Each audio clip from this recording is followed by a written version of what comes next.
Right సరిగ్గా అయ్యప్ప భక్తుల గురించి మనం మాట్లాడుకున్నాం. ఇప్పుడు శబరిమలకు సంబంధించిన వార్త మీరు చూస్తున్నారు. తమిళనాడులో ఘోర రోడ్ ప్రమాదం సంభవించింది. ఈ ప్రమాదంలో ముగ్గురు అయ్యప్ప భక్తులు చనిపోయినట్టుగా తెలుస్తోంది. మరో ముగ్గురికి తీవ్ర గాయాలయ్యాయి. దిండికల్ సమీపంలో డివైడర్ను ఢీకొనడంతో ఈ ప్రమాదం సంభవించింది. తెలంగాణకు చెందిన ముగ్గురు అయ్యప్ప భక్తులు చనిపోయారు. మరో ముగ్గురికి తీవ్ర గాయాలయ్యాయి. తేని హాస్పిటల్కి తరలించి వారికి ప్రస్తుతం చికిత్స అందిస్తున్నారు. మృతులు ములుగు జిల్లాకు చెందిన వారిగా ప్రాథమికంగా నిర్ధారిస్తున్నారు.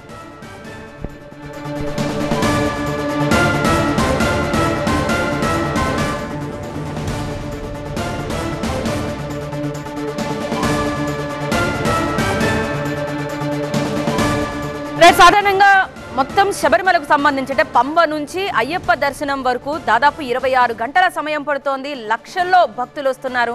కానీ మార్గం గుండా మాత్రం పూర్తిగా వెహికల్స్తో ట్రాఫిక్ జామ్ అవుతోంది. అయితే చాలా వరకు కూడా కొన్ని నిబంధనలు పెట్టారు. మనకు కొన్ని దృశ్యాలు అందుతున్నాయి. సాధారణంగా అయ్యప్ప శబరిమలకు వెళ్లే వారంతా కూడా మొత్తం ఆ వాహనం చుట్టూ అలంకరణలతో వెళుతున్నారు. కాబట్టి దయచేసి అలా వద్దు అని చెప్పి ఒక చాలా క్లియర్గా రూల్స్ పెట్టారు. మనకి వాహనం కూడా చాలా స్పష్టంగా కనిపిస్తోంది. ఎక్కడ అరటి ఆకులతో కానీ ఎక్కడ వాహనాన్ని అలంకరించలేదు. కానీ వీళ్ళు శబరిమలకు వెళ్ళి వస్తూ ఉన్నారు.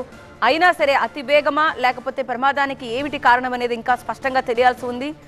ములుగు జిల్లాకు చెందిన వారుగా గుర్తించారు. ముగ్గురు అయ్యప్ప భక్తులు చనిపోయారు. మరో ముగ్గురికి తీవ్ర గాయాలవడంతో తేని హాస్పిటల్లో ప్రస్తుతం వారిని చేర్పించి చికిత్స అందిస్తున్నట్టుగా తెలుస్తోంది. కానీ తమిళనాడులో అంటే దిండికల్ వైపుగా ఇక్కడ మనకి ప్రమాదం సంభవించినట్టుగా తెలుస్తోంది. బహుశా చాలా వరకు కూడా రూట్ ఎంచుకునేది కూడా మనకి తెలియాల్సి ఉంది.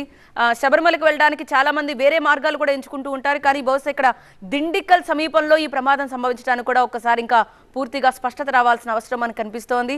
సో ప్రమాదానికి సంబంధించిన కొన్ని దృశ్యాలు మీకు టీవీ నేను స్క్రీన్ పై చూపిస్తున్నాం.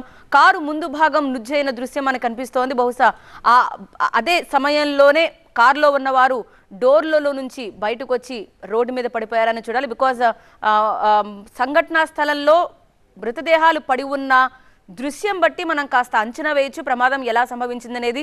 డివైడర్ని ఢీకొనడంతో ముందు భాగం నుజ్జునుజ్జైన దృశ్యం మనకు కనిపిస్తోంది.